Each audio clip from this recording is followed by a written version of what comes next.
Hey there, internets. So, I didn't really do any research on any particular things this week.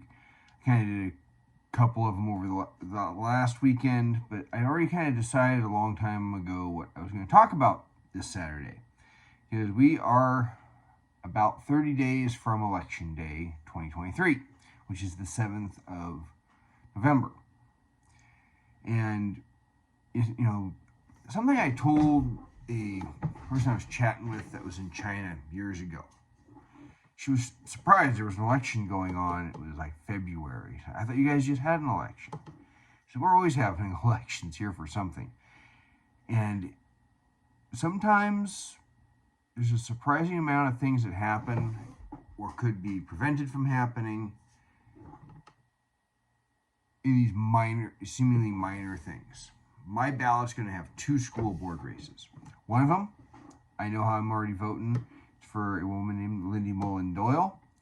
I knew her family from doing Subak Do together, her in-laws, husband and in-laws, from that.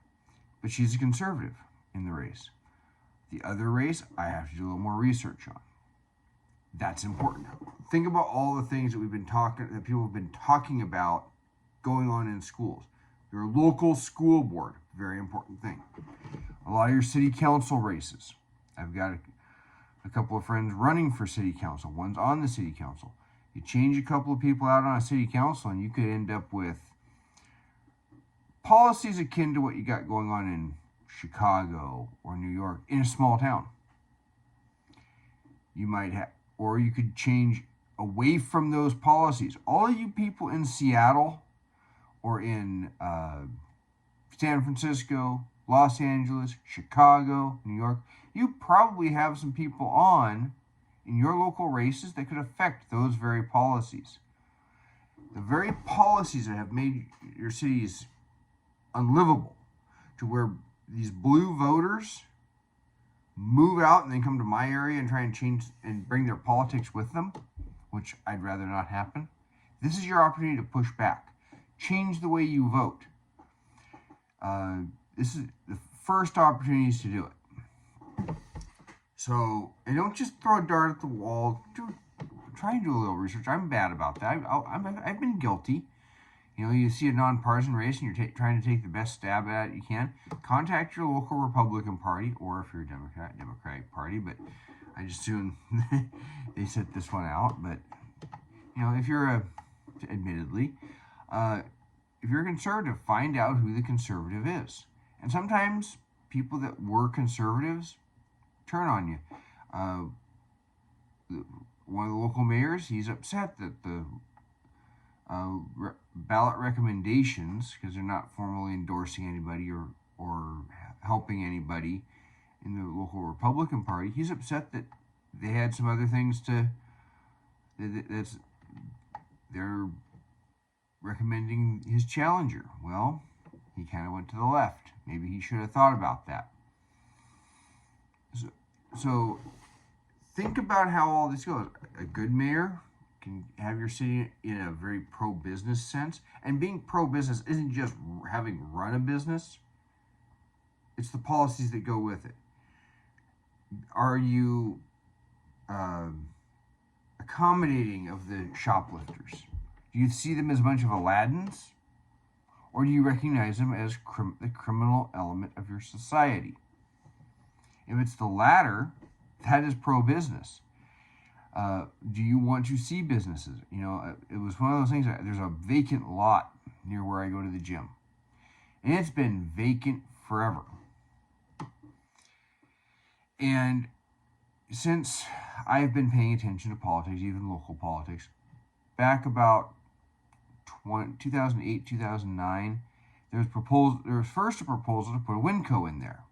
And the same people that opposed moving Walmart showed up with their "We want a sustainable Mount Vernon" signs and opposed a Winco. And at the time, we had Hagen, Safeway, Albertsons. We don't got an Albertsons anymore. And of course, Albertsons owns Safeway. Beside the point, we had the local food co-op, or Red Apple, in Mount Vernon. This would have been another actual grocery store. arguably another thing we could stand to have. At the time, I think we still had a couple of Brown and Cole stores, which is local for my listeners, especially some of the new ones. I don't know where you all are. I picked up 9 in the last week, and welcome it back if you return, if you're coming back to watch again. A local chain called Brown and Cole. They had 2 stores in Burlington. They were blaming Walmart for why they were closing one. They ended up closing both when they went bankrupt. And quite frankly, I think most of it was their fault. And that extra grocery store could have been a good thing. And at the time, Walmart hadn't moved and formed a super Walmart anyway. And then when they shot that down, somebody wanted to put in a bunch of a large apartment complex. And I've always looked back at that and said, there's like what I would consider the long walking distance, like 10 banks within that distance. If you go the long walking distance, if you go the short walking distance, it's more like 6. There's a couple of grocery stores. There's a dollar store. There's numerous places to get hair, restaurants, a pet store, a couple of gyms. And I thought about this and I'm like, this is the definition of sustainability. People being able to not have to use their cars. Nope, they show up. We want a sustainable Mount Vernon signs. Maybe different people on the city council might have changed that. Might not have. But the decisions that are made there can be really impactful, and some of them are not so easily undone. Where do you replace a bridge? Do you put in an additional bridge?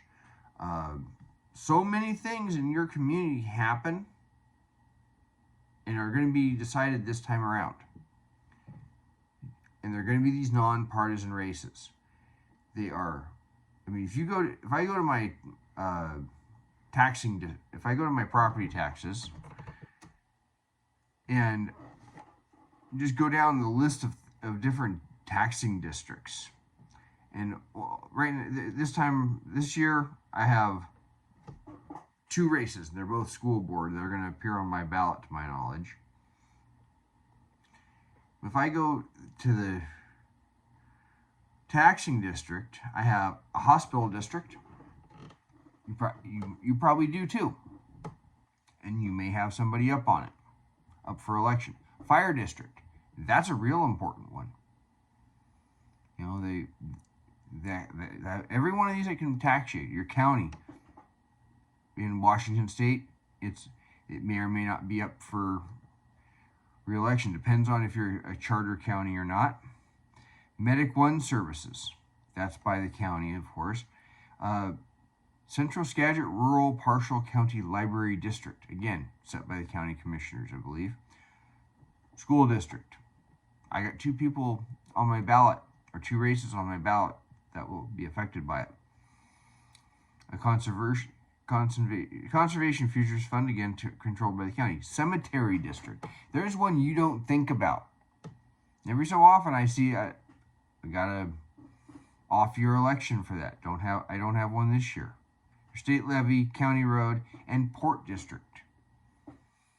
Have the right people on your port district. You could have people more concerned about climate change than creating jobs.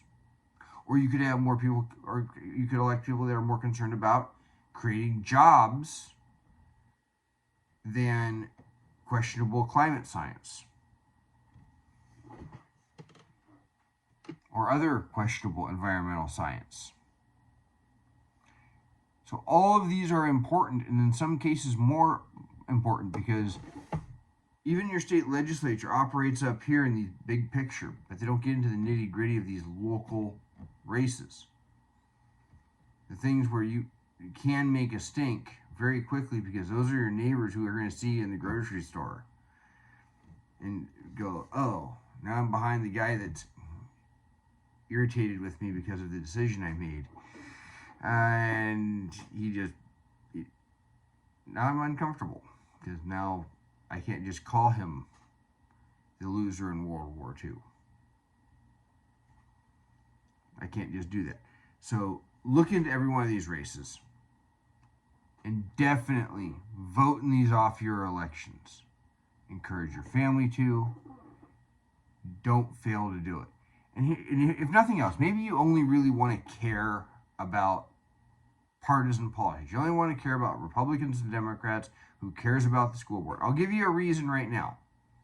If you're a conservative, and this is a problem we have, we blow off all these issues, all these minor stuff. People do. So I don't want to think about politics. Just leave me alone. If you look at how they endorse, and a lot of the media endorses, and when people try and say, is this person qualified? In this local mayor's race, we have a city councilman challenging a mayor. But in so many of these races, when a seat comes open, at least quite often, the Democrats have a farm team. And that farm team is in your fire districts, your school districts, your hospital districts, your city councils. You get the point? Not only is policy made there, but you get people start learning how this works and how it is done, learning how to campaign, and start building a record of, have you stood up for conservative values? Have you stood up for not raising your city's property taxes unnecessarily? I know a local former mayor, when he was mayor, they never raised property taxes while he was mayor. Pretty impactful when money's tight. Okay? He ran for county commissioner, didn't win, but every one of those races becomes important. Even if it's just your property taxes. If people can start building a record, are they pro-police or are they pro-anarchy? And I do mean anarchy in the criminal element sense, not anarcho-capitalism versus communism. Okay? So think about it in those levels, if nothing else. But that's what I got for you. Make sure you get that ballot in. The ballots drop in Washington October 20th. Probably a similar point in time in all the other states. But get your ballot, get it in, overwhelm them with ballots. I mean, I was reading about an article where 2 Democrats were running against each other in Connecticut, and now they're both alleging fraudulent activities. And it's, of course, some of the same stuff that people have said, this doesn't look like a secure idea. Well, guess what? Now you got 2 Democrats going after, arguing over and accusing each other of doing this exact same things that, one of them is projecting probably, one of them probably did it, or maybe they both were doing it. I don't know. But until then, like this if you found value in this, share it with your friends, encourage them to vote, and until then, you all take care.